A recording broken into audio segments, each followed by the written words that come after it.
Mes parents m'ont toujours appelé « la stupide », tout en louant ma sœur comme étant parfaite. Lors de sa fête de remise de diplôme, ils m'ont publiquement déshérité. Puis un inconnu m'a tendu une enveloppe. Je suis monté sur scène et j'ai dit « c'est faux. Le vrai est là ». Les visages de 350 invités sont devenus pâles. Bonjour à tous. Je m'appelle Gloria Russo. J'ai 28 ans. Pendant la majeure partie de ma vie, plus de 20 ans, mes parents m'ont traité comme l'enfant lente de la famille, tandis que ma sœur Isabella Russo accumulait des diplômes prestigieux et la promesse tacite qu'un jour elle hériterait de tout. Lors des dîners de famille, ils plaisantaient sur ma dyslexie, me laissaient en dehors des décisions importantes et me payaient une fraction de ce qu'ils lui donnaient. Mais le soir de la célébration de la remise de diplôme d'Isabella au Plaza Hotel, sous le regard de 350 invités, un inconnu a glissé une enveloppe dans mes mains qui allait défaire tous les mensonges que mes parents avaient racontés à mon sujet. Ce qu'aucun d'entre eux ne réalisait, c'est que ma grand-mère avait tout observé. Elle avait tout vu. Et avant de mourir, elle avait laissé derrière elle quelque chose d'assez puissant pour bouleverser tout l'empire Russo. Pour mieux comprendre ce qui s'est passé, il faut comprendre ceci. Les Russo étaient de l'ancienne bourgeoisie de Manhattan, le genre de famille dont le nom figurait sur les ailes d'hôpitaux et les plaques de musées. Mon père, Vincent Russo, dirigeait Russo Development Group, une société immobilière commerciale que ma grand-mère, Margaret Sinclair, avait bâtie à partir d'un simple bureau à Brooklyn en 1965. En 2024, la société valait environ 110 millions de dollars. J'ai été diagnostiqué dyslexique à l'âge de 7 ans. Les mots sur une page semblaient bouger et se réarranger, transformant même des phrases simples en énigmes que je mettais 3 fois plus de temps à comprendre que les autres enfants. Mes parents n'ont pas réagi avec soutien. Ils ont réagi avec embarras. Quand j'avais 12 ans, ils ont payé des professeurs de violon privés pour Isabella au Juilliard, des cours d'immersion en français et des tuteurs SAT qui facturaient $400 de l'heure. Quand j'ai demandé de l'aide pour ma lecture, ma mère, Adriana Russo, a seulement soupiré et dit que nous avions déjà dépensé trop d'argent pour des spécialistes. Elle m'a dit que certains enfants n'étaient tout simplement pas universitaires. J'avais 12 ans et je l'ai cru. Alors, j'ai appris à m'adapter. Les livres audio sont devenus ma bouée de sauvetage. J'ai construit mon propre système de notes visuelles, de diagrammes et d'organigrammes qui m'ont aidé à traiter les idées d'une manière que la lecture ordinaire n'aurait jamais pu. Chaque dimanche après-midi, je prenais le train pour l'appartement de ma grand-mère dans l'Upper West Side. Elle s'asseyait avec moi pendant des heures, m'expliquant des idées compliquées à travers des histoires plutôt que des manuels. Un après-midi, elle a posé sa main ridée sur la mienne et a dit « Gloria, tu lis peut-être plus lentement que les autres, mais tu remarques des choses qu'ils ne voient jamais. Ce n'est pas une faiblesse. C'est un autre type de vision. » À l'époque, je ne comprenais pas entièrement ce qu'elle voulait dire. Je le ferai plus tard, mais d'abord, je devais endurer 19 ans de plus d'être traité comme l'embarras silencieux de la famille Russo. Le Noël 2021 l'a rendu douloureusement clair. 20 membres de la famille étaient assis autour de la longue table en acajou de la maison de mes parents dans l'Upper East Side. Des lustres en cristal pendaient au-dessus d'un dîner traiteur qui ressemblait moins à une réunion de vacances qu'à une performance de la perfection de la famille Russo. Mon père se tenait à la tête de la table et a levé son verre de vin. Il a parlé avec la même autorité confiante qu'il utilisait dans les salles de conseil. « J'ai une annonce », a-t-il dit. Isabella a été acceptée à la faculté de droit de Columbia avec une bourse complète. La pièce a éclaté en applaudissements avant même qu'il ne finisse la phrase. Isabella a baissé la tête modestement tandis que mon père continuait fièrement. Il a dit qu'elle serait la première Russo en 3 générations à fréquenter Columbia et qu'elle mènerait la famille et l'entreprise à des sommets extraordinaires. D'autres applaudissements ont suivi. Un oncle a tapé Isabella sur l'épaule. Une tante a essuyé des larmes de ses yeux. Puis le regard de mon père a glissé le long de la table jusqu'à ce qu'il m'atteigne. « Et Gloria » a-t-il dit après une pause, sa voix soudainement plus froide. « Eh bien, Gloria est aussi là ce soir. » Quelques membres de la famille ont ri doucement, le genre de rire maladroit que les gens utilisent quand ils ne savent pas quoi faire d'autre. Isabella ne m'a pas défendu. Elle a ri avec eux. J'ai fixé mon assiette tandis que l'agneau rôti se brouillait à travers les larmes que je refusais de laisser tomber. Sous la table, quelqu'un m'a doucement serré la main. C'était ma grand-mère, Margaret Sinclair. Quand j'ai levé les yeux, j'ai vu quelque chose de féroce dans ses yeux, quelque chose qui ressemblait dangereusement à de la colère dirigée contre son propre fils. Elle n'a pas parlé cette nuit-là, mais 3 mois plus tard, elle m'a appelé à son appartement et m'a dit qu'elle avait quelque chose d'important à me montrer.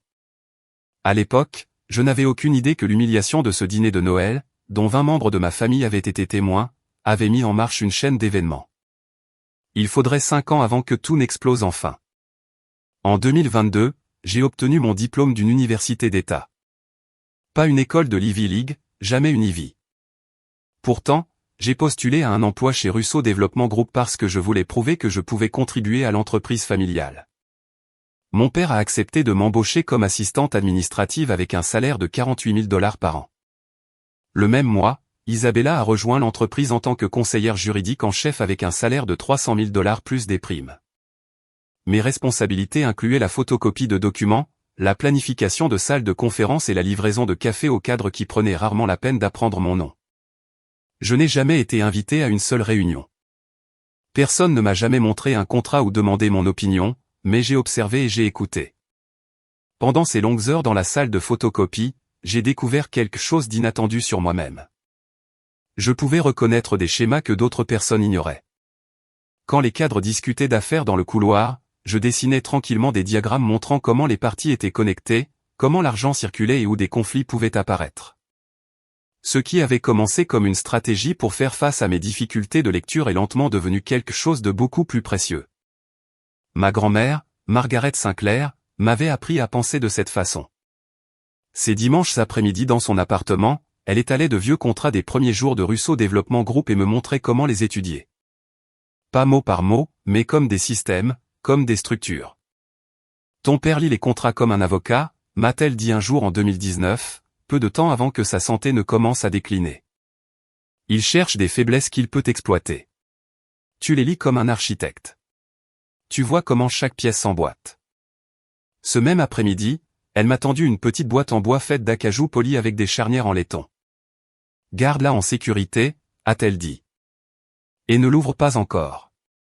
Le moment venu, tu comprendras. J'ai ramené la boîte chez moi et je l'ai placée au fond de mon placard. Pendant des mois, j'ai essayé de l'oublier, bien que le poids de ces mots soit resté avec moi. En mars 2019, je lui ai de nouveau rendu visite dans son appartement. Elle avait alors 82 ans. Sa silhouette autrefois forte s'était amincie, et ses cheveux argentés reposaient légèrement contre le coussin de sa chaise. Pourtant, l'intelligence vive de ses yeux n'avait pas faibli. « Assieds-toi, Gloria », a-t-elle dit. Je me suis assise en face d'elle dans le salon où nous avions passé tant de dimanches tranquilles ensemble. Des photographies couvraient les murs. Il y avait des photos de Margaret inaugurant sa première propriété à Brooklyn en 1965, serrant la main du maire et acceptant une importante récompense commerciale à la fin des années 80. Il n'y avait pas une seule photographie de mon père dirigeant l'entreprise. J'ai construit Russo Développement Group à partir de rien, a-t-elle dit, sa voix portant encore la force de décennies de travail. Un petit bureau, une secrétaire, et 60 ans de persévérance. Elle a fait une pause un instant. Une trace d'amertume a traversé son visage. Ton père en a hérité. Il n'a jamais rien construit lui-même. Il ne comprend pas ce que cela signifie de créer quelque chose à partir de zéro. J'ai essayé de le défendre. Je lui ai dit qu'il jugeait les gens par leurs qualifications, leur diplôme et la qualité de leur performance dans les conseils d'administration. Elle s'est penchée légèrement en avant. Je juge les gens par la façon dont ils traitent ceux qui ne peuvent pas riposter, a-t-elle dit doucement. Et Gloria, tu es la seule personne de cette famille qui sache encore être gentille. Puis elle a de nouveau placé la boîte en bois dans mes mains. Il y a quelque chose à l'intérieur qui pourra t'aider un jour, a-t-elle dit. Mais pas encore. Tu n'es pas prête, et Vincent non plus. Sa prise s'est resserrée sur mes doigts. Quand le moment viendra, quand il te montrera exactement qui il est vraiment, tu sauras quoi faire. Je voulais lui demander ce qu'elle voulait dire. Je voulais savoir ce qu'il y avait dans la boîte et pourquoi elle m'avait choisi.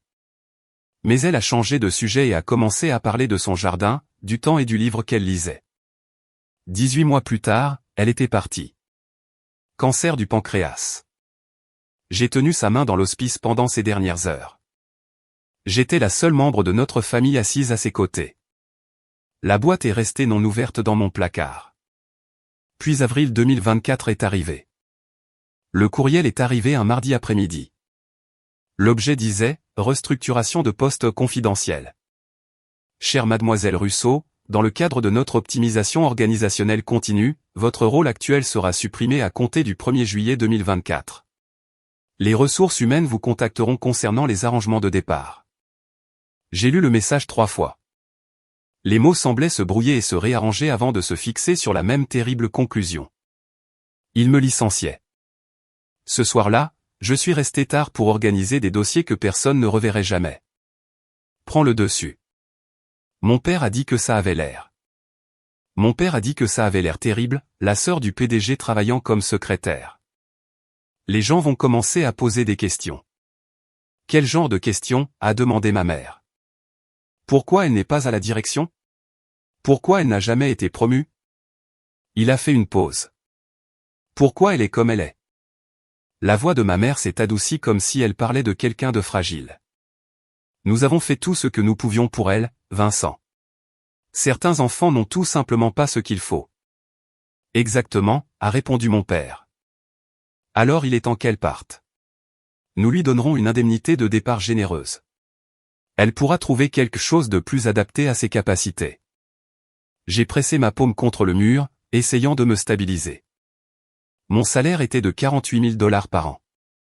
Mon petit appartement à Queens, que je partageais avec 2 colocataires, coûtait 1 800 $ par mois. Je n'avais aucune économie et aucun filet de sécurité.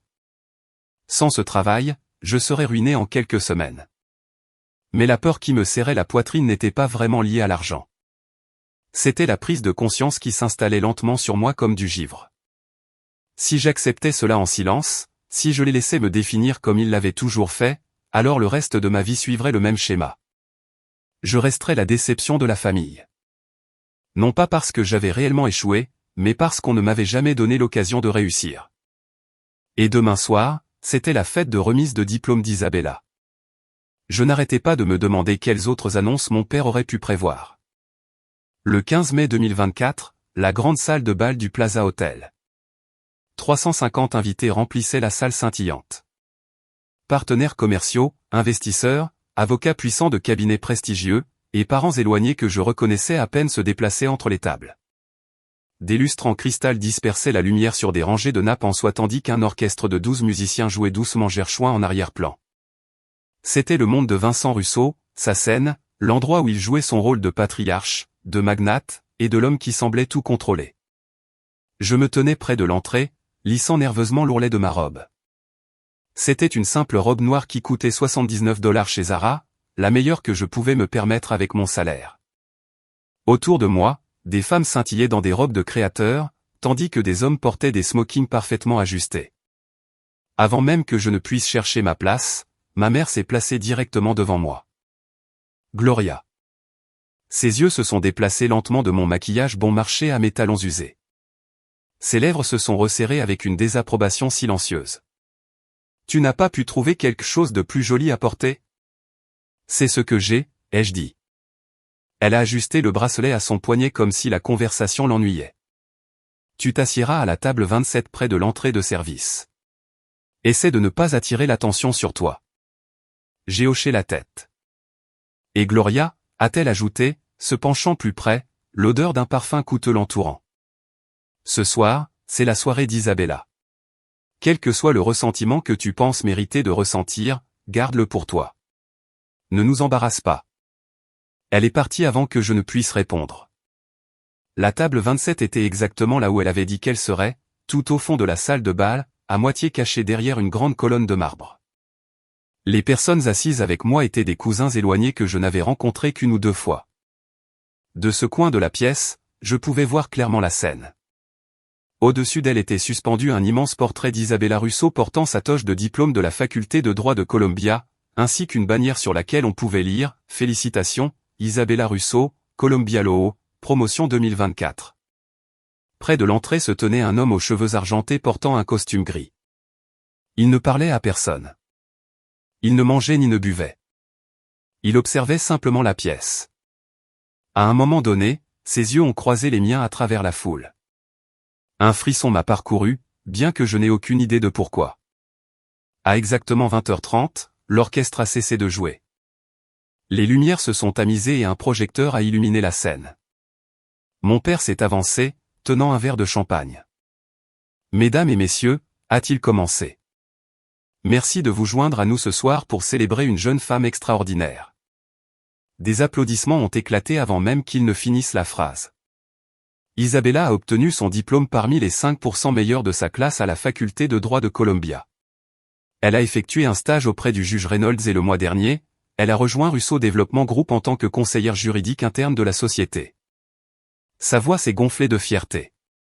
Mais ce soir, nous ne célébrons pas seulement ses réalisations. Ce soir, je veux annoncer son avenir. Isabella la rejoint sur scène, rayonnante dans une robe de créateur vert foncé. Avec effet immédiat, a poursuivi mon père. Isabella Russo héritera de toute ma succession le moment venu. Il a commencé à énumérer les biens un par un.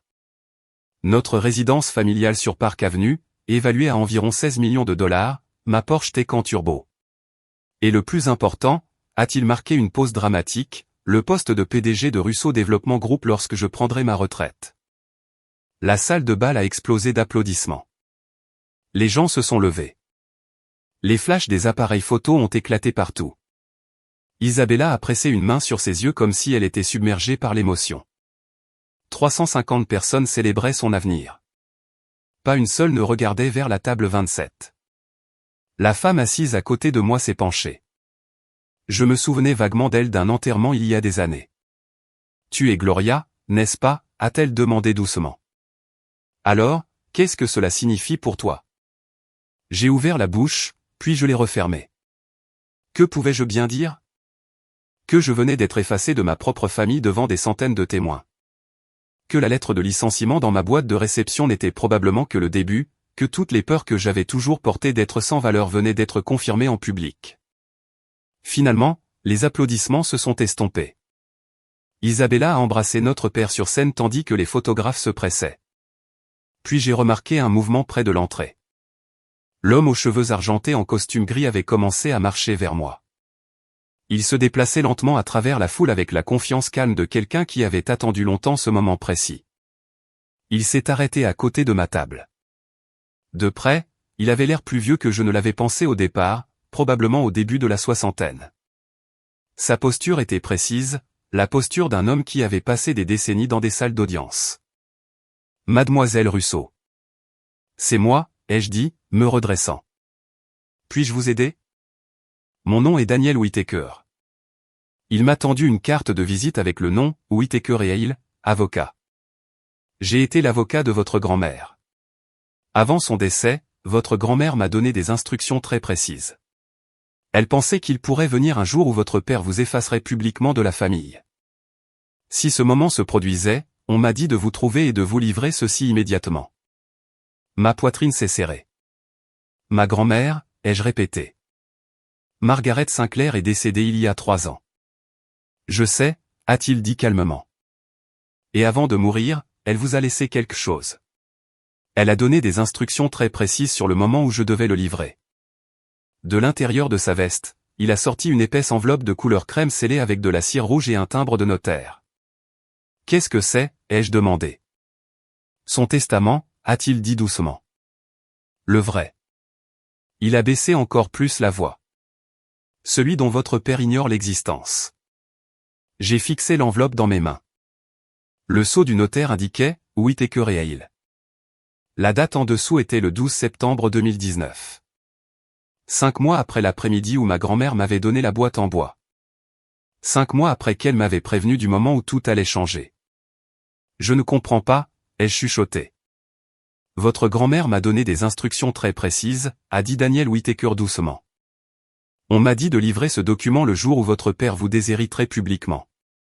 Il a jeté un bref coup d'œil vers la scène où Vincent Russo et Isabella étaient toujours entourés d'applaudissements et de flashs d'appareils photo. Je crois que ce moment vient de se produire. Mes mains tremblaient alors que j'acceptais l'enveloppe. Qu'est-ce qu'il y a à l'intérieur, ai-je demandé.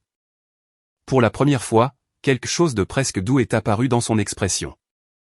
Madame Margaret Sinclair m'a demandé de vous dire ceci, a-t-il dit. Donnez ceci à Gloria le jour où Vincent lui montrera exactement qui il est vraiment. À ce moment-là, elle sera prête. il a ajusté sa cravate et m'a tendu une autre carte. Si vous avez des questions, vous savez comment me joindre. Puis il s'est retourné et a disparu dans la foule. Soudain, la salle de bal sembla suffocante. Je me suis glissé par l'entrée de service et j'ai trouvé un couloir vide près des cuisines. Les lumières fluorescentes bourdonnaient doucement au-dessus tandis que le bruit de la fête de la salle de bal s'estompait en un murmure lointain. Mes doigts tremblaient alors que je brisais le seau de cire. À l'intérieur se trouvaient 3 pages de langage juridique dense, notarié et daté du 12 septembre 2019. Je me suis forcé à lire lentement. Les lettres se sont brouillées un instant avant de se fixer. Moi, Margaret Sinclair, étant saine d'esprit et de corps, révoque par la présente tous les documents testamentaires précédents et déclare ceci être ma dernière volonté et testament. Mes yeux ont parcouru la page jusqu'à ce qu'un paragraphe me stoppe net. À ma petite fille, Gloria Russo, je lègue 52% de mes actions dans Russo Développement Group, actuellement évaluées à environ 57 millions, ainsi que tous les droits de vote associés. J'ai lu la phrase encore et encore. 52% de propriété majoritaire. Le testament continuait. Cette décision est prise en pleine connaissance du traitement de Gloria par mon fils Vincent. Elle a été exclue, diminuée et privée d'opportunités, non pas parce qu'elle manque de capacité, mais parce qu'elle manquait de soutien. Gloria n'est pas lente. Gloria a été abandonnée. Je ne permettrai pas que le préjudice de son père se poursuive après ma mort. Un hoquet s'est coincé dans ma gorge. Ma grand-mère avait tout vu, chaque insulte, chaque renvoi, chaque moment où j'avais été mise de côté. Il y avait une section de plus, une condition. Pour activer cet héritage, Gloria Russo doit demander une réunion d'urgence du conseil d'administration dans les 72 heures suivant la réception de ce document. Le non-respect de cette clause rendra ce testament nul et tous les actifs seront transférés conformément à mon précédent testament daté de 2015. 72 heures. La date limite serait le 18 mai à 20h30. Je me suis appuyé contre le mur froid du couloir, serrant le document contre ma poitrine. Ma grand-mère m'avait donné une arme. Maintenant, je devais décider si j'étais assez courageuse pour l'utiliser. Quand je suis retourné dans le hall principal, Daniel Whittaker attendait près du vestiaire. « Vous l'avez lu » a-t-il dit. « La clause des 72 heures » ai-je répondu, ma voix tremblant légèrement. Pourquoi aurait-elle inclus quelque chose comme ça? Il m'a tendu une autre carte. Celle-ci avec un numéro personnel écrit au dos. « Votre grand-mère vous comprenait très bien, mademoiselle Russo » a-t-il dit. Elle savait que si on vous donnait un temps illimité, vous pourriez vous convaincre de ne pas agir. Il a jeté un coup d'œil à sa montre. La date limite n'est pas une punition. C'est une permission. Permission d'arrêter d'attendre que votre famille reconnaisse enfin votre valeur. Permission de réclamer ce qui vous appartient déjà. Et il m'a regardé directement. La date limite est le 18 mai à 20h30.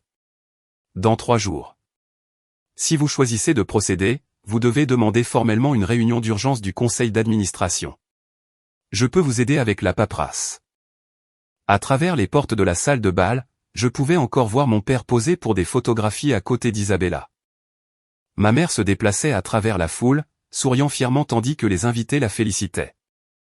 Si j'utilisais ce testament, tout changerait. Mes parents ne me pardonneraient jamais. Isabella le verrait comme une trahison. Mais si je restais silencieuse, j'accepterais le rôle qu'il m'avait écrit. L'échec, la lente, la fille qui n'a jamais compté.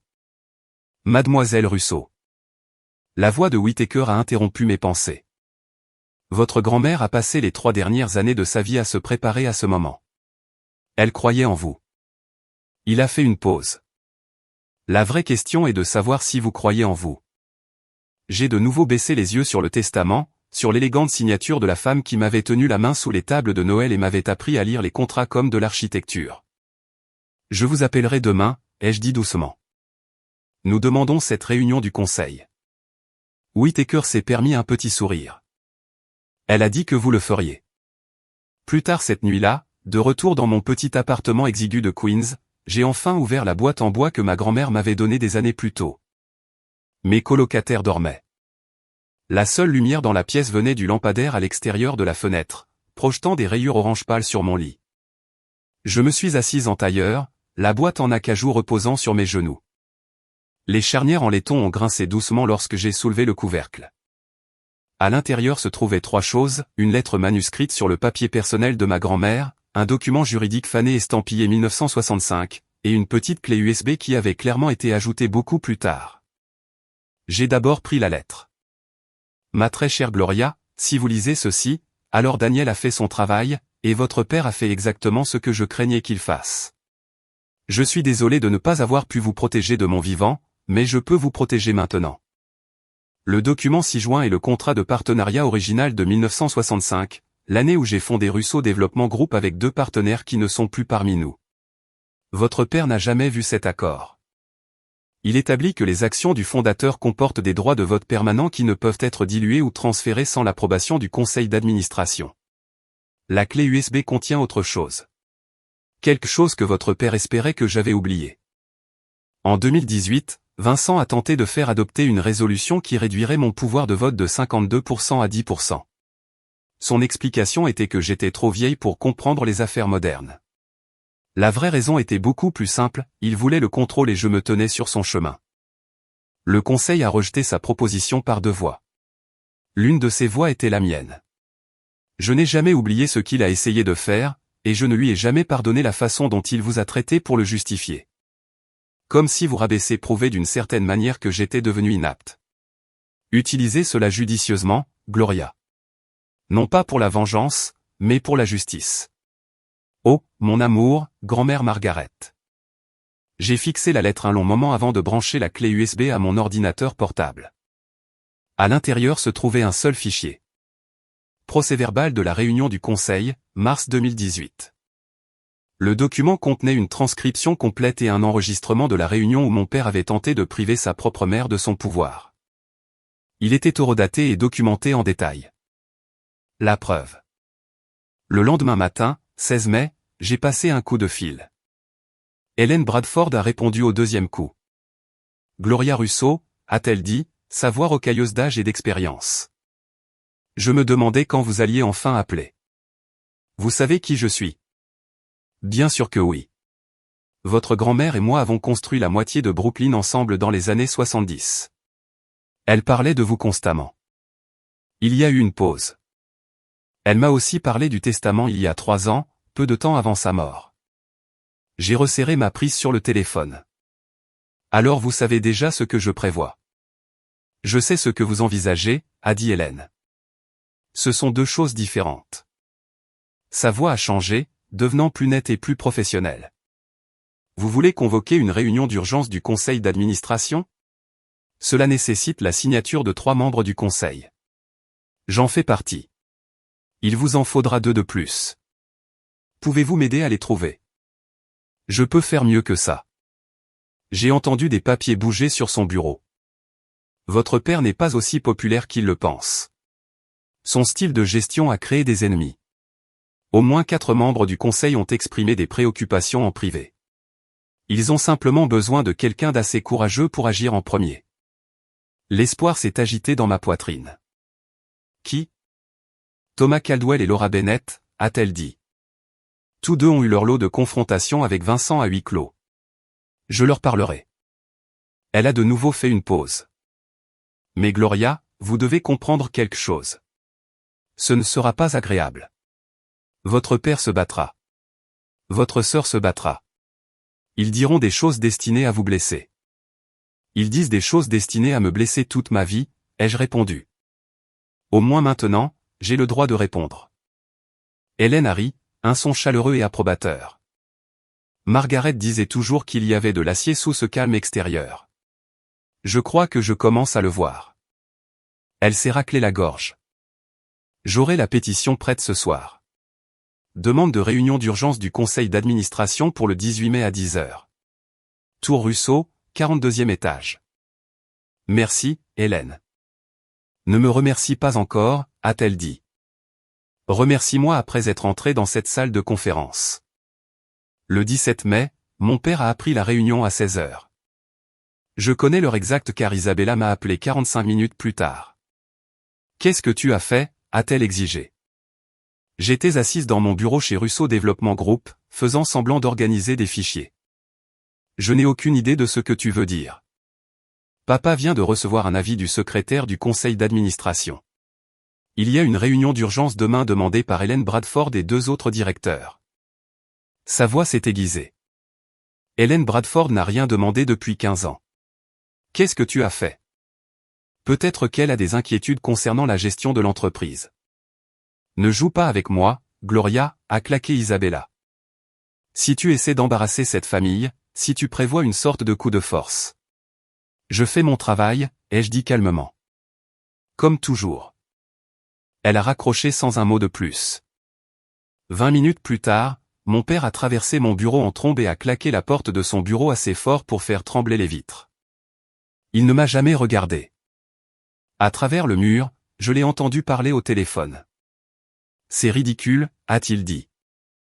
Une perte de temps complète. Hélène devient probablement sénile. Nous allons répondre à ses préoccupations et passer à autre chose. Une pause. Non, je ne suis pas inquiet. Gloria, s'il vous plaît. Elle peut à peine lire une feuille de calcul. Elle n'est une menace pour personne. J'ai souri discrètement à mon bureau. Pour la première fois en 28 ans, être sous-estimé a joué en ma faveur. Cette nuit-là, je me suis préparé avec soin dans mon petit appartement. J'ai imprimé 3 copies du testament, j'ai enregistré les preuves de la réunion du conseil de 2018 sur mon téléphone et j'ai rédigé une courte déclaration qui présentait simplement les faits. Daniel Whittaker a confirmé qu'il assisterait à la réunion pour authentifier le document. À 23 heures, mon téléphone a vibré avec un message d'Hélène.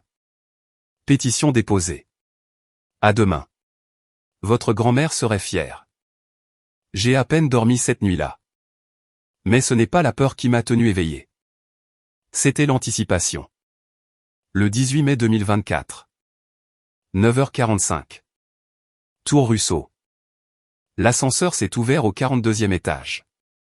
Des fenêtres du sol au plafond donnaient sur Manhattan. Des sols en marbre italien reflétaient la lumière du matin. Tout l'espace était conçu pour intimider. Je suis sorti, vêtu d'un blazer gris emprunté à l'une de mes colocataires, de taille trop grande. Dans ma main, un porte-document en cuir que j'avais acheté à Goodwill pour $12. Le gardien de sécurité posté devant la salle de réunion a levé la main pour m'arrêter. Non, Gloria Russo. Il a vérifié la tablette dans sa main et a froncé les sourcils. Vous n'êtes pas sur la liste des participants autorisés. Je travaille pour Russo Développement Group, ai-je dit calmement. Et j'ai des affaires avec le conseil d'administration. Madame. C'est une réunion restreinte. Je ne peux pas permettre. Y a-t-il un problème? La voix est venue de derrière moi. Je me suis retourné et j'ai vu Isabella descendre le couloir. Elle avait l'air impeccable dans un tailleur pantalon bleu marine avec un élégant foulard en soie, l'uniforme de quelqu'un qui avait sa place dans des salles comme celle-ci. Gloria, a-t-elle dit, souriant d'une manière qui n'atteignait jamais ses yeux. Que faites-vous exactement ici? J'ai des informations à présenter au conseil. Des informations? Isabella a ri légèrement. À propos de quoi? Vous travaillez dans la salle de photocopie. La nature de ma présentation est confidentielle. Vous ne savez même pas ce que signifie roi. Retour sur investissement, ai-je répondu calmement. Ce n'est pas si compliqué. Pendant un bref instant, son sourire a vacillé. Avant qu'elle ne puisse répondre, mon père est apparu à l'extrémité du couloir, accompagné de 2 cadres supérieurs. Que se passe-t-il ici? A demandé Vincent Russo. Gloria veut assister à la réunion du conseil, a dit Isabella rapidement. J'expliquais juste que ce n'était pas possible. Mon père m'a regardé comme il l'avait toujours fait, comme si j'étais un problème qu'il n'avait jamais vraiment réussi à résoudre. Gloria, retourne à ton bureau, a-t-il dit. Cette réunion ne te concerne pas. En fait, a interrompu une autre voix depuis l'intérieur de la salle de réunion. Si. Tout le monde s'est tourné. Hélène Bradford se tenait dans l'embrasure de la porte. Elle avait 72 ans, ses cheveux argentés soigneusement tirés en arrière, sa présence dégageant l'autorité tranquille de quelqu'un qui construisait des empires bien avant que Vincent Russo n'entre dans le monde des affaires. Je l'ai invitée, a dit Hélène simplement. Elle a la légitimité pour s'adresser au conseil. Elle s'est légèrement écartée et a fait un geste vers la pièce. Laissez-la entrer. La mâchoire de mon père s'est contractée. Pendant un instant, j'ai pensé qu'il bloquerait lui-même l'entrée, mais Hélène Bradford était membre du conseil depuis plus de 3 décennies. Dans cette pièce, son autorité primait sur la sienne. Bien, a dit mon père froidement. Laissez-la parler. Nous verrons à quelle vitesse elle se ridiculise. La salle de réunion était plus petite que prévu. Une table en noyer poli remplissait le centre de la pièce, entourée de 12 chaises en cuir. Des portraits d'anciens cadres tapissaient les murs. Au-dessus de la cheminée était accroché un tableau familier, ma grand-mère, Margaret Sinclair. Ses yeux peints semblaient observer attentivement la pièce. Les membres du conseil ont pris place. Mon père s'est assis à la tête de la table. Isabella a pris la chaise à côté de lui. Pas encore officiellement membre du conseil, mais clairement positionnée comme la future dirigeante de l'entreprise. On m'a dirigé vers un siège à l'extrémité de la table, comme si j'étais une enfant invitée à observer les adultes mener des affaires sérieuses. Dans le coin était assis Daniel Whittaker, sa mallette posée à côté de lui. Quand nos regards se sont croisés, il a fait un léger signe de tête. Au centre de la table, Charles Davenport, le président du conseil d'administration, s'est raclé la gorge. Cette réunion d'urgence a été demandée par Hélène Bradford, Thomas Caldwell et Laura Bennett, a-t-il dit. Hélène, vous avez la parole. Hélène a hoché la tête calmement. Merci, Charles. Je serai brève. Elle s'est légèrement tournée et a fait un geste vers moi. La question que je souhaite soulever concerne un document qui a récemment été mis en lumière, un document qui affecte directement la structure de propriété de cette entreprise. Elle a reculé. Je cède mon temps à mademoiselle Gloria Russo. Toutes les têtes de la pièce se sont tournées vers moi.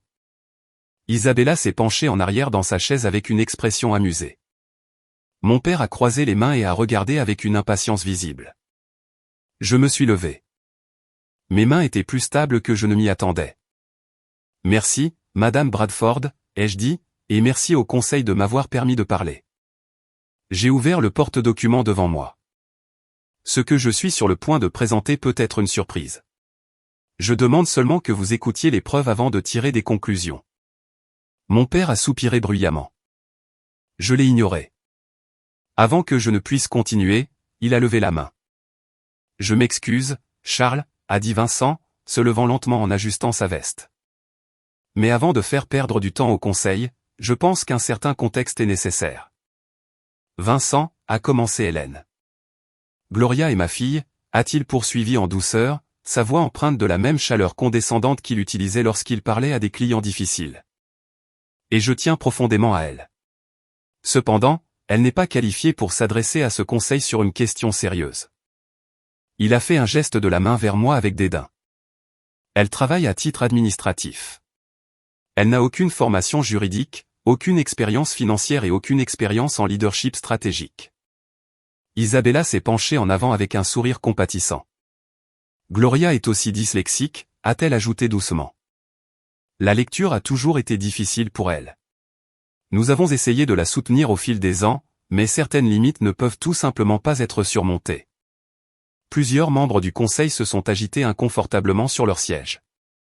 Ce à quoi nous assistons, a poursuivi mon père, est une jeune femme qui réagit émotionnellement, peut-être à cause de l'annonce faite lors de la célébration d'Isabella. La jalousie entre frères et sœurs peut être difficile à gérer. Monsieur Russo. La voix de Charles Davenport a coupé net la pièce. Vous aurez l'occasion de répondre plus tard. Mademoiselle Russo a demandé la parole et elle a le droit de l'utiliser. Mon père s'est rassis lentement, son expression promettant des conséquences. De l'autre côté de la table, Isabella a croisé mon regard et a murmuré silencieusement, « Tu te ridiculises ». Je les ai regardés tous les deux. Pendant des années, j'avais ressenti de la colère quand ils me traitaient de cette façon. Mais à ce moment-là, quelque chose en moi a changé. La sensation était plus froide, plus claire. Ils ne me protégeaient pas. Ils protégeaient leur histoire. L'histoire où je n'étais rien. Merci, monsieur Davenport, ai-je dit. J'ai retiré un document de mon porte-document. Je ne discuterai pas de ma capacité à lire aujourd'hui, ai-je poursuivi calmement. Je discuterai de ceci. J'ai brandi le papier. Le silence est tombé dans la pièce. Ceci est le dernier testament de Margaret Sinclair, fondatrice de Russo Development Group. Il a été notarié le 12 septembre 2019. Le visage de mon père a perdu toute couleur. C'est impossible. La voix de mon père est sortie tendue. Le testament de ma mère a été finalisé en 2015. J'en ai une copie. Vous avez une copie de son testament précédent, ai-je répondu calmement. Mon ton est resté stable et précis. En vertu du droit successoral de New York, un testament valide ultérieur révoque automatiquement tous les documents testamentaires antérieurs. Ce testament, ai-je dit en posant le papier sur la table, a été exécuté 4 ans après celui auquel vous faites référence. J'ai glissé le document sur la surface polie vers Charles Davenport. Monsieur Whittaker, ai-je dit, me tournant légèrement vers le coin de la pièce où Daniel Whittaker était assis. Voudriez-vous s'il vous plaît confirmer l'authenticité de ce document? Whittaker s'est levé et s'est dirigé vers la table. Mon nom est Daniel Whittaker, a-t-il dit, associé chez Whittaker & Dale. J'ai été l'avocat personnel de Margaret Sinclair de 2008 jusqu'à son décès en 2021. Il a posé légèrement la main sur le document. Je peux confirmer que ce testament a été exécuté en ma présence le 12 septembre 2019. Il a été attesté par 2 notaires indépendants et le document original est actuellement détenu sous séquestre chez Chase Private Client. Charles Davenport a étudié le testament attentivement. Ses sourcils se sont légèrement levés. Ce document transfère 52% des actions de Margaret Sinclair dans Russo Development Group, a-t-il dit lentement. Il a levé les yeux vers moi. À vous, mademoiselle Russo. Une vague de murmures s'est répandue autour de la table.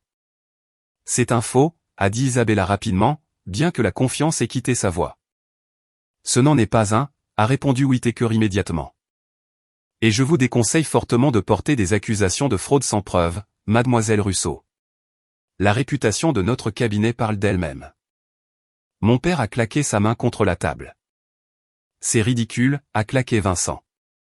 Ma mère était âgée. Elle a été manipulée. Manipulée, ai-je dit doucement. J'ai sorti mon téléphone de mon porte-document. Peut-être pouvez-vous expliquer ceci. J'ai appuyé sur Play. L'enregistrement audio de la réunion du conseil d'administration de mars 2018 a rempli la pièce. La voix de mon père résonnait clairement depuis le haut-parleur. Margaret a 81 ans. Elle ne comprend pas les opérations commerciales modernes. Je propose de réduire ses droits de vote à 10%. L'enregistrement s'est terminé. Le silence est tombé dans la salle de conférence. Cet enregistrement, a dit mon père sèchement, son visage prenant une teinte rouge foncé. C'était d'une réunion privée du conseil d'administration. Oui, ai-je dit calmement. Une réunion à laquelle ma grand-mère a assisté en tant qu'actionnaire majoritaire. Elle l'a enregistré, ce qu'elle était tout à fait en droit de faire. Charles Davenport a lentement posé le testament sur la table. Son expression avait changé. Mademoiselle Russo, a-t-il dit, voudriez-vous s'il vous plaît lire le passage pertinent pour le dossier? J'ai hoché la tête et j'ai pris une inspiration régulière. À ma petite fille, Gloria Russo, je lègue 52% de mes actions dans Russo Development Group, ainsi que tous les droits de vote associés. J'ai fait une brève pause avant de continuer. Cette décision est prise en pleine connaissance du traitement de Gloria par mon fils Vincent. Elle a été exclue, diminuée et privée d'opportunités, non pas parce qu'elle manque de capacité, mais parce qu'elle manquait de soutien. Un étrange son a échappé à la gorge d'Isabella. J'ai continué à lire. Gloria n'est pas lente. Gloria a été abandonnée. Je ne permettrai pas que le préjudice de son père se poursuive après ma mort. J'ai baissé le document et j'ai regardé directement mon père. Ma grand-mère a écrit autre chose, ai-je dit. Vincent a confondu les qualifications avec le caractère et les diplômes avec la valeur. Il a tenté de me priver de mes droits de vote parce que je voyais à travers lui. Il a marginalisé Gloria parce qu'elle lui rappelait le genre de personne qu'il refuse de devenir. Mon père n'a rien dit, mais ses mains tremblaient. J'ai fini de lire la dernière ligne. J'ai construit cette entreprise à partir de rien. Je choisis qui la fera avancer. Je choisis Gloria. Charles Davenport a lentement retiré ses lunettes. Monsieur Whittaker, a-t-il dit, pouvez-vous confirmer que ce document est juridiquement contraignant? Je le peux, a répondu Whittaker. Le testament de 2015 a été remplacé. À partir de ce moment, Gloria Russo est l'actionnaire majoritaire de Russo Development Group. De l'autre côté de la table, Hélène Bradford s'est permis un léger sourire. Thomas Caldwell et Laura Bennett ont échangé des regards surpris, et pour la première fois de ma vie, mon père m'a regardé avec autre chose que du mépris. Nous contesterons absolument. Gloria n'a aucune expérience des affaires. Elle ne peut pas diriger une entreprise. Je ne demande pas à diriger l'entreprise, ai-je répondu. Je me suis tourné pour m'adresser à l'ensemble du conseil d'administration. Je vous demande d'examiner les faits. J'ai sorti un autre document de mon porte-document, le procès-verbal de la réunion du conseil d'administration du 14 mars 2018. Lors de cette réunion, Vincent Russo a proposé la résolution 2018-07 visant à réduire les actions votantes de Margaret Sinclair de 52% à 10%. J'ai trouvé le passage pertinent. Son raisonnement déclaré était que la fondatrice n'était plus capable de comprendre les opérations commerciales modernes. Cette déclaration a été sortie de son contexte, a interrompu mon père. La résolution a échoué par 2 voix, ai-je poursuivi calmement. Le vote de Margaret Sinclair est celui d'Hélène Bradford. Je me suis tourné vers Hélène. Est-ce exact? Hélène a hoché la tête lentement. C'est exact. Margaret m'a appelé la nuit de cette réunion. Elle était dévastée. Non pas à cause de la proposition, a-t-elle poursuivi, mais parce que son propre fils avait essayé de prendre le contrôle de tout ce qu'elle avait construit. C'est de l'histoire ancienne, a dit mon père avec impatience. Non, ai-je dit doucement. C'est une preuve. Une preuve que ma grand-mère était pleinement consciente de ce qui se passait autour d'elle quand elle a écrit le testament de 2019. J'ai regardé autour de la pièce. Elle n'était pas confuse. Elle n'était pas manipulée. Elle se protégeait de son propre fils. Et elle me protégeait. Charles Davenport a scanné les visages autour de la table. Quelqu'un ici a-t-il des documents qui contredisent ce qui vient d'être présenté? Le silence s'est installé dans la pièce. La mâchoire de mon père a bougé légèrement, comme s'il essayait de parler, mais aucun mot n'est sorti. De l'autre côté de la table, Isabella fixait la surface polie, le calme qu'elle avait perfectionné au fil des ans commençant enfin à se fracturer. Pour la première fois depuis le début de la réunion, Thomas Caldwell a pris la parole. Charles, a-t-il dit prudemment, je crois que nous devrions faire une courte pause afin que le conseiller juridique puisse examiner ces documents. D'accord, a répondu Charles Davenport après avoir jeté un coup d'œil à sa montre. Nous reprendrons dans 15 minutes. Monsieur Whittaker, veuillez rester disponible. Les membres du conseil se sont levés. Des conversations discrètes ont rempli la pièce. Mon père n'a pas bougé. Il est resté assis, fixant le portrait de Margaret Sinclair au-dessus de la cheminée. Je me suis demandé s'il pouvait sentir qu'elle le regardait. 15 minutes se sont étirées jusqu'à 45. Pendant ce temps, le conseiller juridique de l'entreprise, un homme mince nommé Patterson, a passé presque toute la pause au téléphone avec Whittaker et Hale, Chase Private Client, et le bureau des archives judiciaires de l'État de New York. Je suis resté seul au bout de la table. Daniel Whittaker m'a apporté un verre d'eau. Hélène Bradford m'a serré l'épaule en passant. De l'autre côté de la pièce, mon père et Isabella se tenaient proches l'un de l'autre, chuchotant avec animation, leur dispute discrète devenant plus vive à chaque minute. Finalement, Patterson est revenu à la table et s'est penché pour chuchoter quelque chose à l'oreille de Charles Davenport. L'expression de Davenport a changé. La surprise d'abord, puis une résignation tranquille. « Veuillez prendre place », a-t-il dit. Les membres du conseil sont retournés à leurs chaises. L'atmosphère dans la pièce s'était durcie, devenant tendue et fragile. Notre conseiller juridique a confirmé ce qui suit, a dit Davenport, lisant à partir d'une note. Le testament présenté par mademoiselle Gloria Russo est valide en vertu du droit de New York. Il annule tous les documents testamentaires antérieurs. Quelqu'un a inspiré brusquement. Avec effet immédiat, a-t-il poursuivi. Gloria Russo détient 52% des actions de Russo Development Group. Le silence qui a suivi semblait presque physique. De plus, a dit Davenport, en tant qu'actionnaire majoritaire, mademoiselle Russo a le droit de présenter des motions au conseil, y compris des motions concernant la direction exécutive. Il m'a regardé directement. Mademoiselle Russo, souhaitez-vous présenter des motions? Je me suis levé. Mon cœur battait fort dans ma poitrine, mais ma voix est restée stable. Oui, ai-je dit. J'ai une motion. Mon père s'est levé brusquement de sa chaise. Charles, c'est. Asseyez-vous, Vincent, a dit Davenport fermement. Mademoiselle Russo a la parole. Mon père s'est lentement rassis. Son visage était devenu pâle. J'ai regardé autour de la table 12 personnes qui, jusqu'à une heure auparavant, ne m'avaient jamais considéré comme capable de quoi que ce soit d'important. Maintenant, elles attendaient ma décision. À ce moment-là, je détenais le pouvoir de mettre fin à la carrière de mon père. J'ai pensé à ma grand-mère et j'ai fait mon choix. Je ne propose pas de révoquer Vincent Russo en tant que PDG, ai-je dit. La tension dans la pièce a instantanément changé. La tête d'Isabella s'est relevée. Même Hélène Bradford a eu l'air surprise. Ce que je propose, ai-je poursuivi, c'est un vote de confiance. J'ai laissé les mots s'installer. Le conseil décidera si Vincent Russo conserve sa confiance en tant que PDG de Russo Développement Group.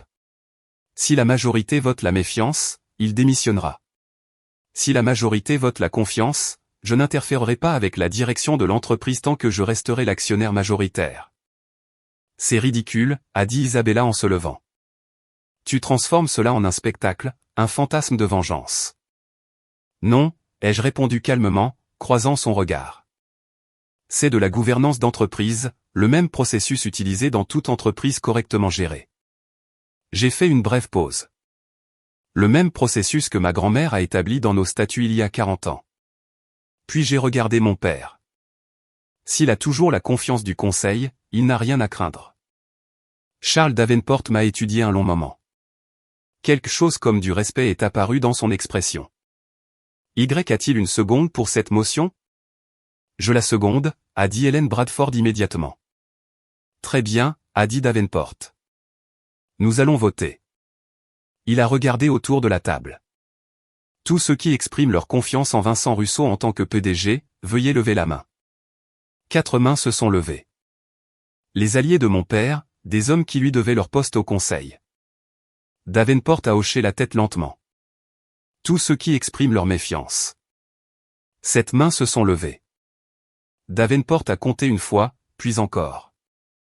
Finalement, il a posé son stylo. La motion est adoptée, a-t-il dit. 7 voix contre 4 avec une abstention. Il s'est tourné vers mon père. Monsieur Russo, le conseil a voté la méfiance.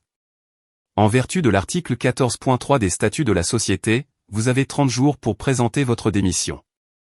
Mon père n'a rien dit. Il s'est levé et pour la première fois de ma vie, il m'a vraiment regardé. Je m'attendais à de la colère, de la rage, des menaces. Au lieu de cela, j'ai vu quelque chose de pire, de la reconnaissance, la réalisation qu'il m'avait si complètement sous-estimé que cela lui avait tout coûté.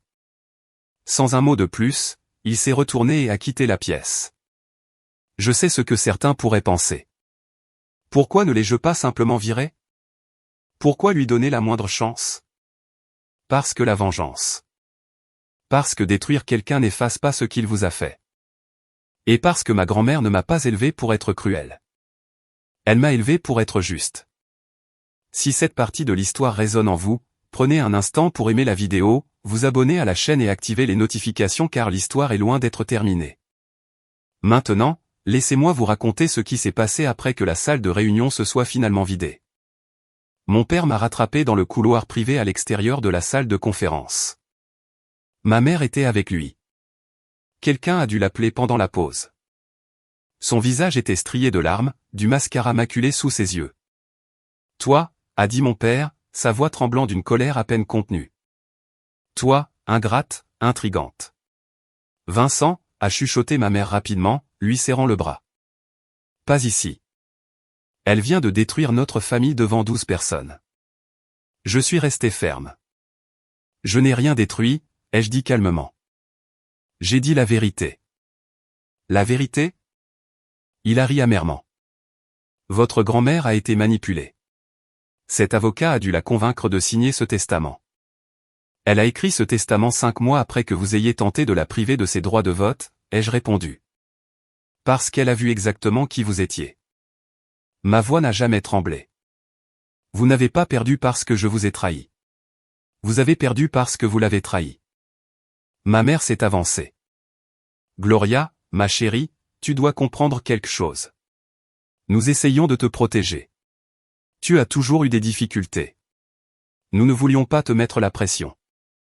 Vous ne m'avez pas protégé, ai-je dit doucement. Vous m'avez effacé. 28 ans de silence se sont finalement transformés en mots. Chaque dîner de Noël, chaque photo de famille, chaque conversation où vous louiez Isabella et faisiez comme si je n'existais pas. Ce n'était pas de la protection. C'était de l'abandon. Ce n'est pas juste, a dit ma mère faiblement. Vous avez raison, ai-je répondu. Ce n'était pas juste. J'ai regardé droit dans ses yeux. J'ai passé toute ma vie à essayer de prouver que j'étais digne de cette famille. J'en ai fini de prouver quoi que ce soit. Les documents parlent d'eux-mêmes. Mon père m'a soudainement saisi le bras. Ce n'est pas fini, a-t-il dit à travers des dents serrées. Nous contesterons ce testament. J'ai retiré mon bras. Vous perdrez, ai-je dit simplement. Et vous le savez déjà. Grand-mère a prévu toutes les possibilités, y compris celle-ci. Je me suis retourné et j'ai marché vers l'ascenseur.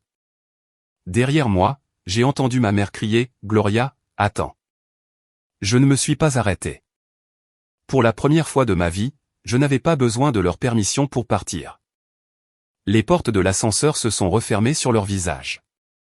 Je me suis appuyé contre le mur en acier brossé et j'ai finalement expiré.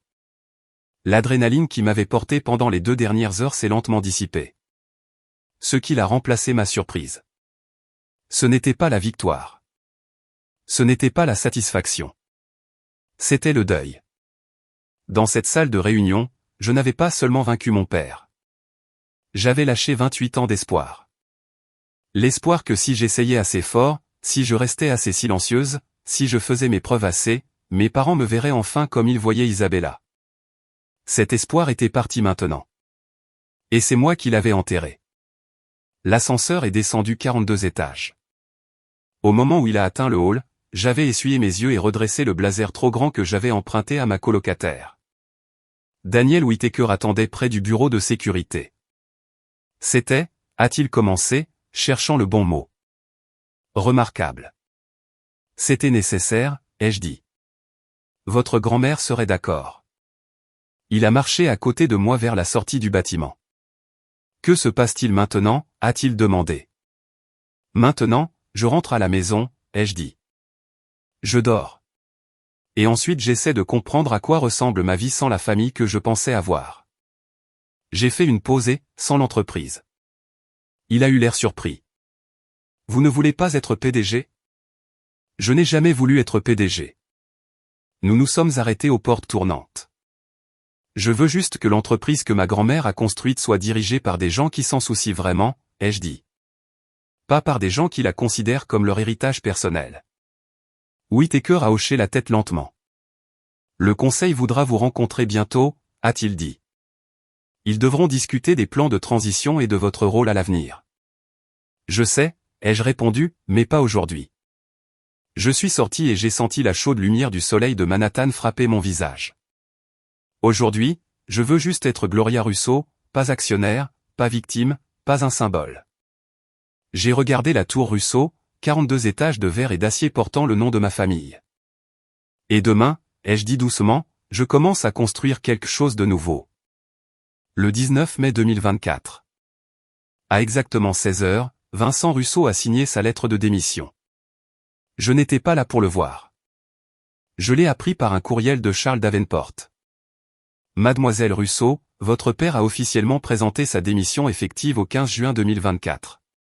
Le conseil m'a nommé PDG par intérim pendant que nous menons une recherche pour un leadership permanent, poursuivait le courriel. De plus, le conseil souhaite vous offrir le poste de conseillère stratégique auprès du conseil. Ce rôle vous permettrait de participer aux décisions majeures pendant que vous déterminez votre relation à long terme avec l'entreprise. Veuillez me faire part de vos réflexions. J'ai lu le courriel 3 fois. Vieilles habitudes. Puis je l'ai transmis à Daniel Whittaker pour examen. Sa réponse est arrivée moins d'1 heure plus tard. Offre équitable. Pas de conditions cachées. Félicitations, Gloria. Ce soir-là, un courriel à l'échelle de l'entreprise a été envoyé à tous les employés du Russo Développement Group. À compter du 15 juin, Vincent Russo quittera son poste de PDG. Le message continuait. Charles Davenport occupera le poste de PDG par intérim. De plus, le conseil accueille Gloria Russo en tant que conseillère stratégique en sa qualité d'actionnaire majoritaire.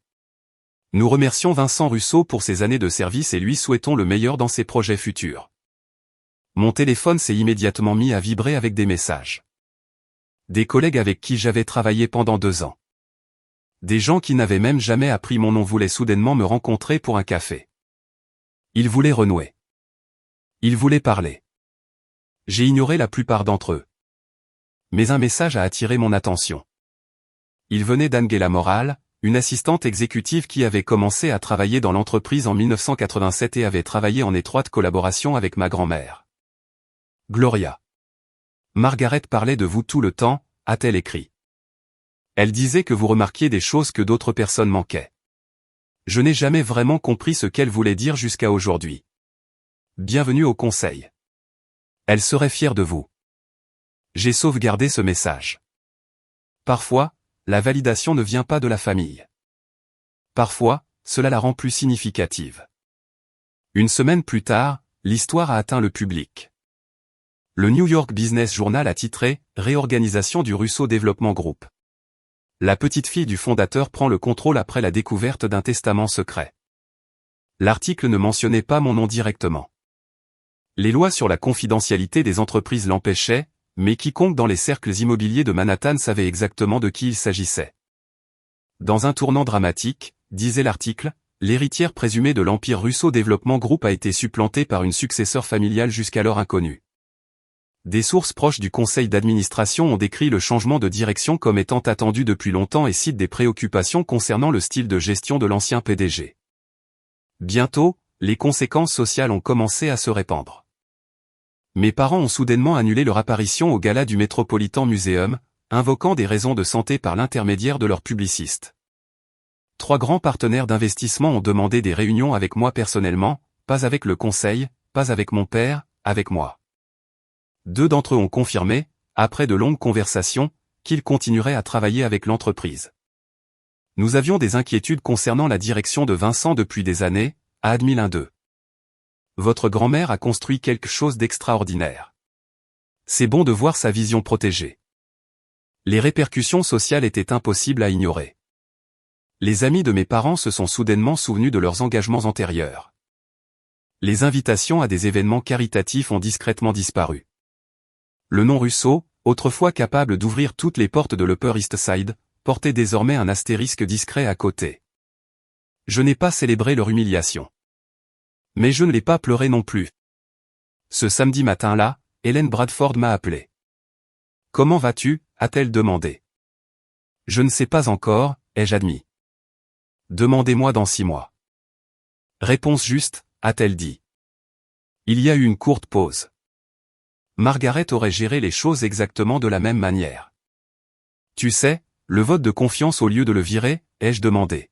« Oui » a-t-elle dit avec un rire discret, lui donner une chance qu'il ne méritait probablement pas. Elle a toujours cru que la miséricorde était le geste le plus puissant qu'une personne puisse faire. Après que nous ayons raccroché, j'y ai longuement réfléchi. La miséricorde n'était pas de la faiblesse. La miséricorde était un choix. Et pour la première fois de ma vie, le choix m'avait appartenu. Le 8 juin 2024. 3 semaines après la réunion du conseil d'administration, mon téléphone a sonné à 14 heures. Gloria. La voix de ma mère semblait plus petite que je ne l'avais jamais entendue. Pouvons-nous parler ? Juste nous deux. J'ai accepté de la rencontrer dans un café de Midtown, un terrain neutre, où mon père ne pourrait pas apparaître de manière inattendue avec des avocats. Quand je suis arrivé, elle était déjà là. Elle avait l'air plus âgée d'une certaine manière. Même un maquillage soigné ne pouvait cacher l'épuisement sur son visage. « Merci d'être venu », a-t-elle dit doucement, serrant à 2 mains une tasse de café qu'elle n'avait pas touchée. Je sais que je ne le mérite pas. Qu'est-ce que tu veux, maman ? M'excuser. Le mot est sorti fragile. Pour tout.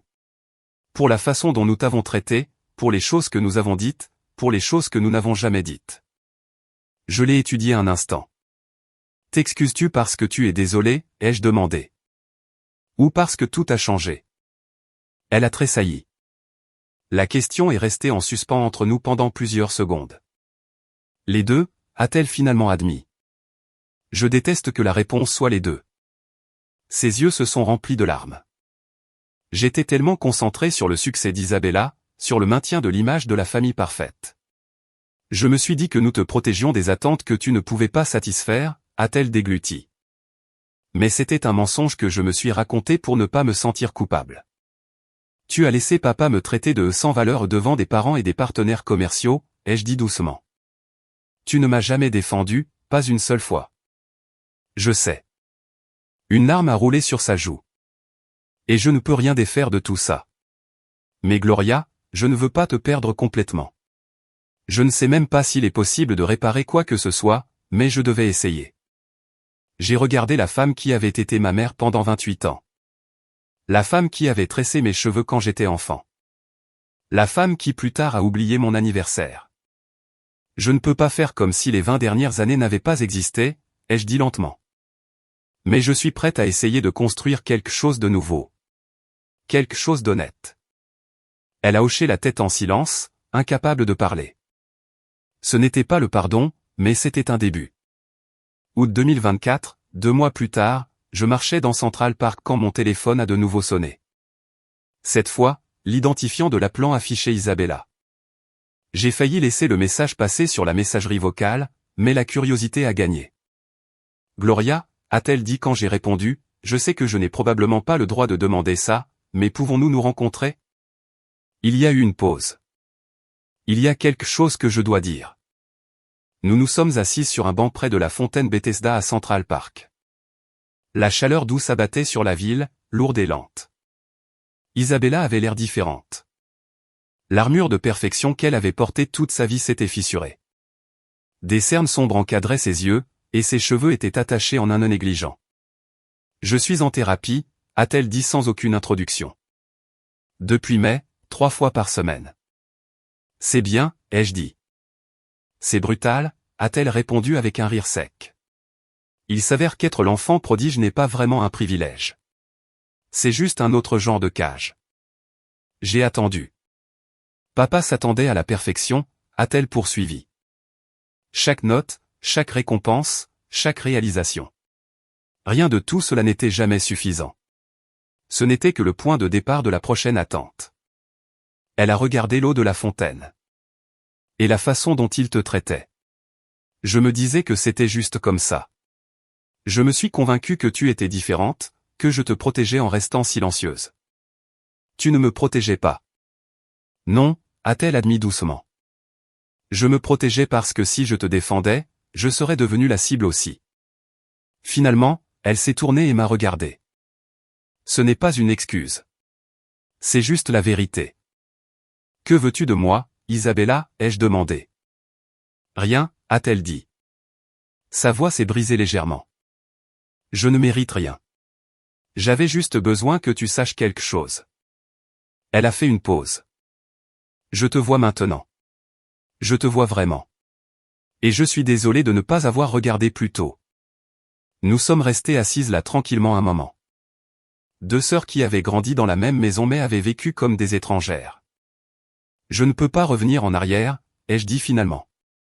Mais je n'ai pas non plus l'intention de rester ennemis. Peut-être recommençons-nous depuis le début. Ses yeux se sont remplis de larmes. J'aimerais ça. Ce n'était pas la sororité que j'avais imaginée enfant, mais peut-être qu'avec le temps cela pourrait devenir quelque chose de réel. Novembre 2024.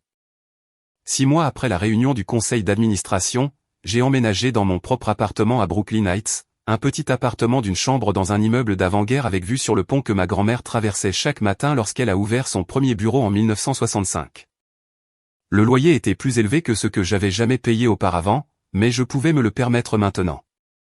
Mon nouveau poste chez Russo Développement Group était directrice du développement durable avec un salaire de $185 000 par an plus les dividendes de mes actions. Le rôle avait été mon idée, une nouvelle division axée sur la construction écologiquement responsable, les projets immobiliers durables et l'impact environnemental à long terme. Exactement le genre de travail avant-gardiste que ma grand-mère aurait soutenu. Mon père appelait une fois par mois maintenant. Les conversations étaient courtes et polies. Il demandait le temps qu'il faisait, des nouvelles de mon appartement, du travail. Nous faisions tous les deux comme si le passé n'avait pas existé. C'était plus facile ainsi. Ma mère et moi avons commencé à déjeuner toutes les 2 semaines. Lentement et maladroitement, elle apprenait à me voir comme une personne plutôt qu'un problème. Ce n'était pas la relation mère-fille dont j'avais rêvé autrefois. Mais c'était honnête, et l'honnêteté était quelque chose que nous n'avions jamais eu auparavant. Isabella et moi nous rencontrions parfois pour un café le week-end. Nous apprenions à nous connaître pour la première fois en tant qu'adultes. Elle parlait de la pression qu'elle avait portée toute sa vie. Je parlais de la solitude. Aucune de nous n'essayait de prétendre que le passé avait été acceptable, mais nous écrivions un nouveau chapitre. Sur le mur de mon appartement était accroché le portrait de ma grand-mère, le même qui avait veillé sur la salle de réunion pendant 40 ans. Parfois, quand la lumière du soir le touchait juste comme il fallait, il semblait presque qu'elle souriait. « Tu l'as fait, grand-mère. » Je pensais. « Tu m'as donné les outils. Je devais juste trouver le courage de les utiliser. » 6 mois plus tôt, j'avais été invisible. Maintenant, j'étais enfin moi-même.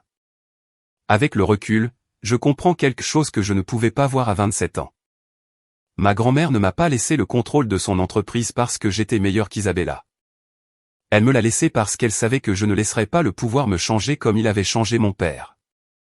Ma dyslexie n'est pas un défaut. Cela fait partie de la façon dont mon esprit fonctionne. Le même esprit qui se souvient des motifs visuels, remarque les connexions que d'autres manquent, et comprend les systèmes d'une manière que la lecture traditionnelle n'a jamais permise. Les choses qui me faisaient paraître lentes aux yeux de mes parents étaient les mêmes choses qui m'ont aidé à voir la vérité quand d'autres ont choisi de l'ignorer. Mon père jugeait les gens par leurs références, leurs diplômes et leur succès public. Ma grand-mère jugeait les gens par leur caractère, leur gentillesse et la façon dont ils traitaient ceux qui ne pouvaient pas riposter. Et maintenant, enfin, je peux juger ma propre valeur. Non pas selon les attentes de mes parents, non pas selon les réalisations de ma sœur, non pas selon ce que des étrangers sur Internet pourraient penser, mais selon mes propres normes, selon mes propres valeurs, selon ma propre vérité. Le message que je veux vous laisser est simple, mais il m'a fallu 28 ans pour le comprendre vraiment. Votre valeur n'est pas définie par les gens qui ne la voient pas. Pendant la majeure partie de ma vie, j'ai cru à l'histoire que ma famille racontait à mon sujet. J'ai cru que parce que j'avais des difficultés, parce que j'apprenais différemment, parce que je ne brillais pas comme ils s'y attendaient, j'étais en quelque sorte moins capable. J'ai passé des années à essayer d'obtenir l'approbation de gens qui avaient déjà décidé qui j'étais. Ce que j'ai appris, c'est que l'approbation n'est pas la vérité. Parfois, les gens qui vous sous-estiment ne voient pas vos faiblesses. Ils sont simplement incapables de reconnaître vos forces. Ma grand-mère a compris quelque chose que mes parents n'ont jamais compris. Le caractère compte plus que les références et la gentillesse compte plus que le statut. Elle ne croyait pas en moi parce que j'étais parfaite. Elle croyait en moi parce qu'elle savait que j'utiliserais le pouvoir de manière responsable le moment venu. La vraie leçon de mon histoire ne concerne pas l'héritage ou l'argent. Il s'agit de courage. Le courage d'arrêter de se rabaisser pour correspondre aux attentes des autres. Le courage de se lever quand on a été rejeté pendant des années. Et surtout, le courage de voir sa propre valeur même quand personne d'autre ne le fait. Parce qu'au moment où vous vous voyez vraiment, tout change. Si cette histoire a résonné en vous, prenez une seconde pour aimer la vidéo, partagez-la avec quelqu'un qui pourrait avoir besoin d'entendre ce message, et abonnez-vous à la chaîne pour ne pas manquer la prochaine histoire. Et j'aimerais vraiment avoir de vos nouvelles dans les commentaires. Dites-moi d'où vous regardez ou partagez un moment de votre vie où vous avez dû vous défendre. Votre histoire compte aussi. Merci d'avoir passé ce temps avec moi, et jusqu'à la prochaine histoire, prenez soin de vous.